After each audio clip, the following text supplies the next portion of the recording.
On the 26th of October 1948, a barbaric and brutal female war criminal was led into an execution chamber inside a Polish prison.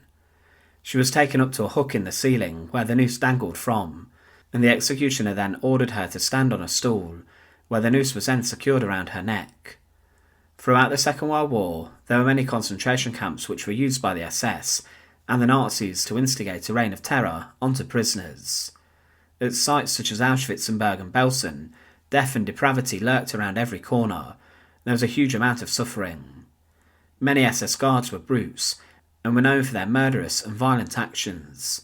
For example, Johanna Bormann was known as a woman with the dog, as she encouraged her German shepherd to maul and savage inmates.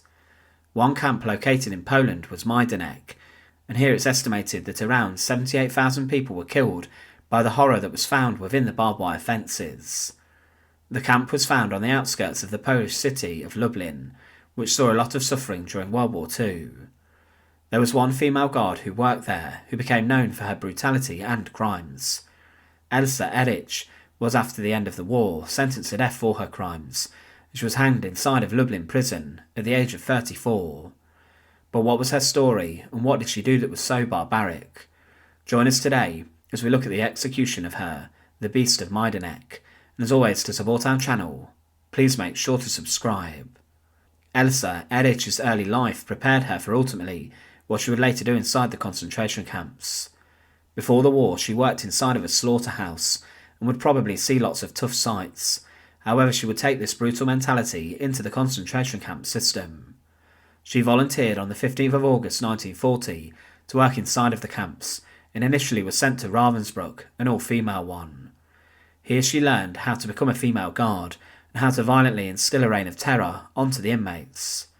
Ehrich was taught by other terrifying women, and she then worked at Ravensbruck for a number of years. Ravensbruck, as mentioned, was the all-female camp, and many women who were imprisoned here would later recount of their horrifying treatment at the hands of the SS women. One former female prisoner said, "They did not shoot the women. We were to die of misery, hunger and exhaustion. When we arrived at Ravensbruck, it was the worst. The first thing I saw was a cart with all the dead piled on it, their arms and legs hanging out, and mouths and eyes wide open. They reduced us to nothing. We did not even feel like we had the value of cattle. You worked and you died." Many of the most infamous guards, such as Irma Grazer, initially went to Ravensbruck to train, but over time Elsa then became a rapport leader, before she was then plucked from Ravensbruck to go and work elsewhere. In October 1942, as the final solution was expanding and the Nazis were putting their destructive genocide into overdrive, many women were summoned from Ravensbruck to work at other camps. Ehrich was summoned to go and work at Majdanek near to Lublin in Poland, as the SS was short of workers to deal with the increase of transports and deportations. Majdanek had a huge number of prisoners transported to it around 1942, and Majdanek operated as a sorting and storage depot for many of the killing centres and extermination camps around Poland. At this time, a huge number of people were being deported to their deaths, as ghettos were being liquidated and cleared, and around March 1942, Majdanek was refurbished as a killing centre and camp. There were two identical buildings which were converted into gas chambers, and Zyklon B was used. Also, executions were carried out in Barrack 41 using poison gas, and other women such as Hermine Braunsteiner and Hildegard Lackert were transferred to Majdanek to work, as well as Elsa Ehrich. Thousands were murdered there, and the bodies of those killed were first buried in mass graves, but were later exhumed and burned inside the crematoria. As the camp got more deadly, further killing facilities were added. Elsa served under the SS at the camp, and she was known for being a violent guard who would use her whip and weapons, but also she took part in the major selections of people to go to the gas chambers for their deaths. When new prisoners arrived at the camp, many would never make it through the gates to be processed, as those who were too weak would be sent to their death straight away.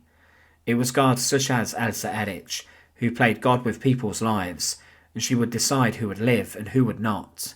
For her work, she was sickeningly promoted to the rank of an SS Oberaufseherin. She was rather senior at Majdanek, and her assistant was Hermine Braunsteiner, a woman who became infamous for literally stomping people to death. Elsa also selected women to go to their executions, and she would organise executions for those who infringed on the camp's rules.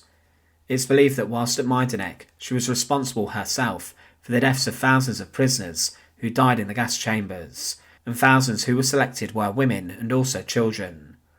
Children and mothers were often killed straight away, and Elsa Ehrich was the one who ordered these to die. She was a brutal woman, and during the 34 months in which the camp operated, over 79,000 people were murdered inside the main camp, and within the subcamp system, between 95,000 and 130,000 were killed in other camps overseen by the main Majdanek complex. Elsa Ehrich was also there when on a single day, on the 3rd of November 1943, over 18,000 Jews were killed at Majdanek in the largest massacre of the Holocaust, which was named Operation Harvest Festival, and along with the other subcamps, 43,000 people were killed in this movement. But in February 1943, as disease was spreading around Majdanek, Elsa Ehrich contracted typhoid herself and became very sick. She did recover, and months later she became an Oberaufseherin at the Krakow-Plaszow concentration camp after she was transferred. The SS viewed her as a trusted female mass murderer who could work at other sites whenever it was needed, and then from June 1944 to April 1945 she was transferred to Neuengamme.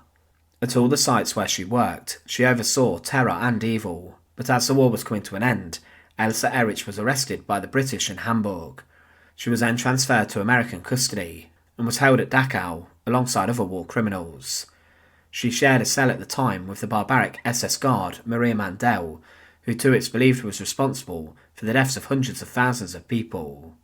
As she had conducted a lot of her crimes in Poland, she was deported there, was then brought to trial at the second Majdanek trial, which aimed to bring justice against those evil guards who had worked at the site. Elsa was accused of war crimes and crimes against humanity, and on the 10th of June 1948 was condemned to death for her evil. She tried to appeal to the Polish president for clemency and a prison sentence, as she had a small child, and she wanted to say sorry for her crimes and live a better life from then on, but the president rejected this, and her death sentence was then confirmed. Inside of Lublin prison, Elsa Ehrich was led into the execution chamber on the 26th of October 1948. She had been confirmed to die, and inside this chamber were a number of hooks from which nooses were found. She was told to stand under one of them and then on a stool, before the executioner secured it around her neck. Then the stool was kicked out from underneath her, and she was killed in a few minutes, strangling from the noose. Elsa Ehrich is remembered today alongside brutal female SS guards such as Irma Grazer, Elizabeth Volkenrath and Maria Mandel. She was responsible herself for the death of thousands of women inside the camps where she worked, and she made the lives of many a complete misery. Let's remember that before the war, she worked at a slaughterhouse, and it seemed like this was an apt transition for her to then go and work inside the concentration camps, as she was each day leading lambs to their slaughter. The true nature of her crimes today remains untold, and there are many more untold evils that were committed by Elsa Ehrich. Thanks for watching. To support our channel, please make sure to subscribe, and once again, thank you so much for watching.